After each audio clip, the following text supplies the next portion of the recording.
কই কোথায় সবাই? বাড়িতে তিনটে বউ আছে, কাউকে দেখতে পাচ্ছি না কেন?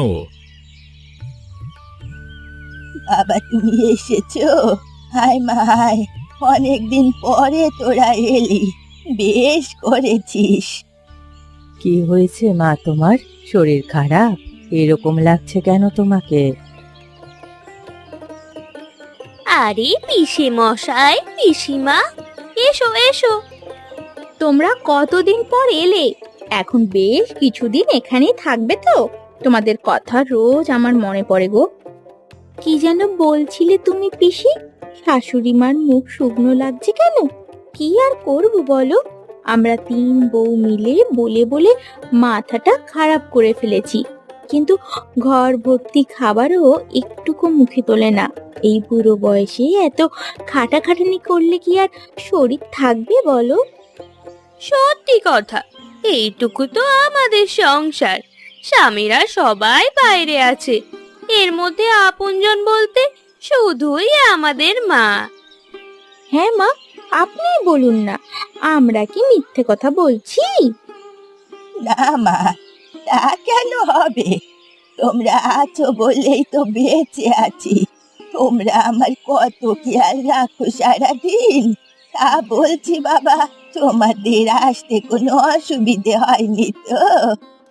চেনা রাস্তা, অসুবিধে হওয়ার তো কথা নয়, কিন্তু এখানে এসে পরিস্থিতি কেমন যেন এলোমেলো লাগছে। উফ, তোমার সবেতেই শুধু সন্দেহ। এবার এতদিন পরে এলাম এখানে, এবার তুমি একটু শান্তিতে থাকো তো। ঠিক আছে ঠিক আছে, তোমরা অনেক দূর থেকে এসেছো, এখন একটু বিশ্রাম নাও। তারপর চান করে আমাদের তিন বউয়ের হাতের রান্না খাবে। আজ তোমাদের আসার আনন্দে আমরা মুরগির কারি বানাবো, দারুণ মজা করে খাওয়া হবে। তারপর নয় তুমি আমার সন্দেহে চালিয়ে যাবে। হ্যাঁ হ্যাঁ, তাই চলো। তুমি চন্দ্রবীণা একটু ভালো করে বুঝিয়ে বলো তো তোমার পিসে মশাইকে। আমি তো সারা জীবন নিয়ে আর পেরে উঠলাম না। আহা, এমন সুস্বাদু রান্নার কথা শুনেই আমার খিদে বেড়ে গেল। চলো চলো, ভেতরে যাওয়া যাক।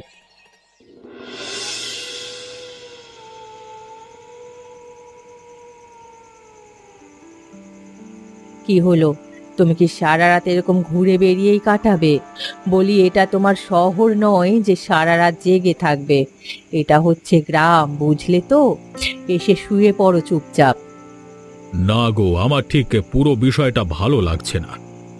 ভালো লাগছে না কিরকম? তোমাকে তো বলেছি আমি, তোমার সন্দেহবাতিক মনটাকে এবার একটু শান্তি দাও। তা কি বিষয়ে তোমার মনে খটকা লাগছে? না মানে, সবটাই ঠিক আছে, কিন্তু শাশুড়ি মার মুখের দিকে তাকিয়ে আমার ঠিক ভালো মনে হলো না। বউরা সামনে তো ভালো ব্যবহার করছে, কিন্তু পেছনে রক্ত চুষছে কিনা কি করে জানবো বলো তো? হয়তো আমাদের সামনে লোক দেখানো ব্যবহার করছে। আহ, কি হচ্ছে কি? ওরা শুনতে পেলে কি ভাববে? যত বয়স বাড়ছে তত তোমার বুড়ো ভাব হচ্ছ একটা। তুমি বিশ্বাস করবে না, আমি জানতাম, কিন্তু আমরা আগে যেমন মানুষটাকে হাসি খুশি দেখেছি, তেমন কিন্তু এবারে দেখলাম না সুবর্ণা। সারাক্ষণ কেবল যেন নিজের ভেতরে গুমড়ে মরছে। আচ্ছা বাবা, তোমার এই শহরে তদন্ত চালানোর অনেক সময় পাবে। আমি এখন আলো বন্ধ করছি, কিন্তু আমার আর ভালো লাগছে না, ঘুম পাচ্ছে। ঠিক আছে, কি আর করা যাবে? বউয়ের কথা শুনে এতকাল কাটালাম, বউয়ের আদেশ তো মানতেই হবে। চলো শুয়ে পড়ি।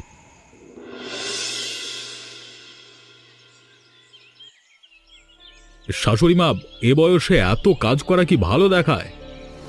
এ বাবা, তুমি আবার এ অসময়ে এদিকে কেন আসতে গেলে? খাওয়া দাওয়ার পরে একটু বিশ্রাম করলে তো পারতে। বিশ্রাম করলে করতে পারতাম, কিন্তু বিশ্রাম করলে তো সত্যিটা জানতে পারতাম না। কিসের সত্যি বাবা? সত্যটা হচ্ছে যে আপনি কেমন আছেন। তার মানে? দেখুন, এখন সবাই নাক ডেকে দুপুরের ঘুম ঘুমোচ্ছে, আপনি এখানে বসে একা বাসন মাজছেন। আপনি ভেবেছেন আমার চোখে কিছু পড়বে না, তাই না? না মানে, ঠিক তা নয়। আসলে ওই তো বৌমারে তোমাকে বললো যে। আপনার বৌমারা আমাকে কি বলেছে সেটা কথা নয়, কথা হচ্ছে যে যখন আমার বিয়ে হয়েছিল তখন দেখেছিলাম এ গ্রামের ভবানী ধারা বুড়িমার নামে সবাই সম্মান করত। মানুষটা কত হাসি খুশি ছিল, আর আজকে সেই মানুষটা ভেতরে ভেতরে গুমড়ে মরছে, সেটা আমি চোখের সামনে স্পষ্ট দেখতে পাচ্ছি।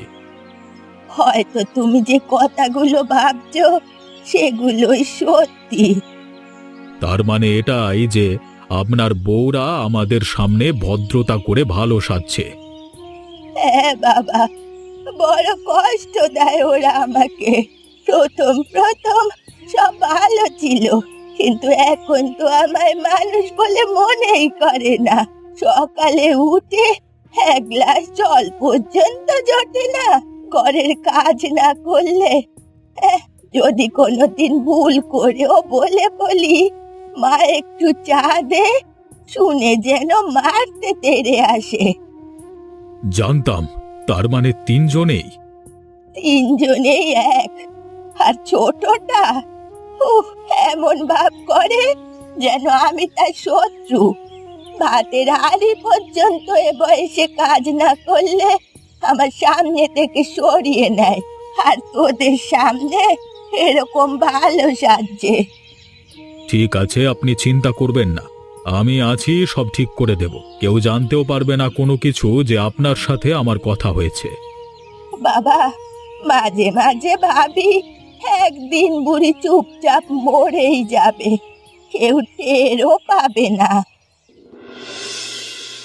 ও মা গো, চন্দ্রবিনা, কোথায় তুই? কি রে, কি হয়েছে রূপসী? তুই এরকম ভাবে চেঁচামেচি করছিস কেন? ওর নাম ধরেই বা কেন এত ডাকাডাকি করছিস বলতো? আরে আমি সারা ঘর দেখে ফেলেছি, তোকে তো দেখতে পাচ্ছি না। কি সর্বনাশ! কি বলছো কি তুমি বৌমা? কাকে পাওয়া যাচ্ছে না? এ ছোট বউ। এ কি অলক্ষণে কথা! এই ভোরবেলায় কোথায় যাবে? হিসেব কেমন গোলমাল হয়ে গেল মনে হচ্ছে। এ বাড়ি থেকে ছোট বউয়ের অত্যাচারে পালানোর কথা শাশুড়ির, আর নিখোঁজ হলো কিনা সে নিজে। না না, সুবিধে লাগছে না তো। এমনি হয়তো কোথাও বেরিয়েছে, দেখ না, সেটাই হবে হয়তো। এত বছর হয়ে গেল ঘর করতে করতে, একসাথে এতদিন সে আমার সাথে থাকলো, সে কাউকে কখনো না বলে কোথাও গেছে এই সকালবেলায়? আমার মনে হচ্ছে যা হবার তা কাল রাতেই হয়েছে। কি হয়েছে বলে তোর মনে হয়? রাতে কোনো কারণে হয়তো উঠেছিল, কেউ ধরে নিয়ে চলে যায়নি তো? ওগো, এরা কি বলছে? আমার তো হাত পা ঠান্ডা হয়ে যাচ্ছে ভয়ে। চিন্তা করো না তুমি, সবাই মিলে এরকম হুড়োহুড়ি করলে কি সমস্যা মিটে যাবে? উফ, দুদিন এখানে শান্তিতে থাকতে এলাম, তার মধ্যে এক কাণ্ড ঘটে গেল।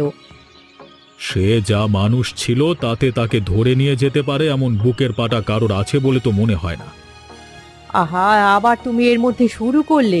একটু চুপ করবে তুমি? আচ্ছা, এখন এরকম হা হুতাশ করে কোনো লাভ নেই, সবাই মিলে খুঁজতে হবে। আমারও মনে হচ্ছে যা হবার রাতেই হয়েছে। আচ্ছা, একটা কথা বলো তো রূপসী, তুমি সকালবেলায় যখন ওকে খুঁজে পেলে না, তখন ওর ঘরের দরজাটা কি বাইরে থেকে বন্ধ ছিল? হ্যাঁ, বাইরে থেকে ছিটকিনি লাগানোই ছিল। যে নিখোঁজ হবে বা যাকে জোর করে ধরে নিয়ে যাওয়া হবে, সে নিজের দরজায় ছিটকিনি লাগিয়ে নিখোঁজ হবে? ব্যাপারটার মধ্যে নির্ঘাত কারোর অভিসন্ধি আছে। চারিদিকে খারাপ লোকের অভাব নেই। ঠিক আছে, আমি বিষয়টা দেখছি, তোমরা বেশি চিন্তা করো না। এবারে আসতে বড্ড দেরি করে দিলে, হ্যাঁ? কেন, ঘরে কি দুই বউ আর মাকে নিয়ে সংসারে মন লেগে গেছে আর আমাকে ভুলে গেছো নাকি? তোমার মনে হয় কি যে আমি তোমাকে বুঝতে পারি? সালা আমাকে ত্যায্য পুত্র করেছে, হ্যাঁ? আর আমি মরেছি সবাই জানে, সবাই জানে এই জঙ্গলে হারিয়ে গেছি। আর কতদিন এরকম মরা সেজে জঙ্গলে ঘুরে বেড়াবো শুনি? আর তোমরা মজা করে ঘরে বসে থাকবে, হ্যাঁ? তোমার কথা শুনি সবকিছু হয়েছে মনে রাখবে। আমি যদি তোমাকে মরা না সাজাতাম বা তোমার মৃত্যুর খবর চারিদিকে প্রচার না করতাম, তাহলে এতদিনে কপালে আরো দুঃখ থাকতো তোমার। চালাকিটা করেছিলাম আমি, আমাদের দুজনের জন্য। না হলে ত্যায্য পুত্র হয়ে সমাজের কাছে লাথি ঝাঁটা খেতে খেতে জীবনটা কাটাতে হতো। কিছুই পেতাম না আমরা, বুঝেছো তো? পেলামই বাকি কিছু নতুন খবর আছে? খবর আবার কি, এসে জুটেছে ওই বুড়োটা আর বুড়িটা। কি বলছো কি তুমি? পিসে মশাই এসেছে আবার? এই খুব সাবধানে থাকবে কিন্তু, খুব মালটা সিয়ানা চালমাজ আছে। হ্যাঁ, সারাক্ষণ মাথার ভেতরে কুটকাচালি চলছে। তুমি যে বাকি দুই বউকে নিয়ে মাকে মুঠোর মধ্যে রেখেছো সেটা বুঝতে পারিনি তো। বুঝতে পারলে কি আর রক্ষে আছে? কিছুই বুঝতে দিইনি। আর তোমার মাও তোমার ভয়ে একেবারে কাঁটা হয়ে আছে। মুখ খোলার জায়গা রাখিনি। মুখে ভালোই ব্যবহার করেছি তো, কি হয়েছে? চোখের ইশারায় শাসনে রেখেছি। ভালো কথা। এবারে আগের পরিকল্পনা কি? এই গুহার ভেতরে আর কতদিন কাটাতে হবে আমাকে? ভেবো না, যত তাড়াতাড়ি সম্ভব ওই দুটোকে ঘর থেকে বিদায় করব। তারপরে সব কিছু উজাড় করে আমরা গিয়ে উঠব। কিন্তু তুমি যে এখানে এসেছো ব্যাপারটা জানাজানি হয়ে গেলে? উফ, এত ভেবো না তো, কিছু একটা গল্প জুড়ে দেব। ঠিক আছে, চলো তোমার গুহায় গিয়ে একটু বিশ্রাম করি। অনেকটা রাস্তা হেঁটে আসতে হয়েছে, এই রাত থেকে পথে হেঁটে চলেছি। তোমাকে নিয়ে সত্যি চলা যায় না। কেন, আমি আবার তোমার কোন পাকা ধানে মই দিলাম শুনি? বাড়িতে এমন একটা বিপদ, আর তোমার অমন ট্যাক ট্যাক করে কথা না বললে চলছিল না। কেন, তুমি কি আমাদের বাড়ির লোককে দোষী মনে করো? ঘটনা যখন বাড়ির লোকের মধ্যে হয়েছে তখন আর কাউকে দোষী মনে করবার তো কোনো কারণ নেই। ঘটনা হয়েছে রাতের বেলায়, ছোট বউ রাত থেকে বেপাত্তা, আর তুমি দিনের বেলায় এসেছো গল্প দিতে। রাতে যখন ঘটছিল তখন তোমার আমার মতো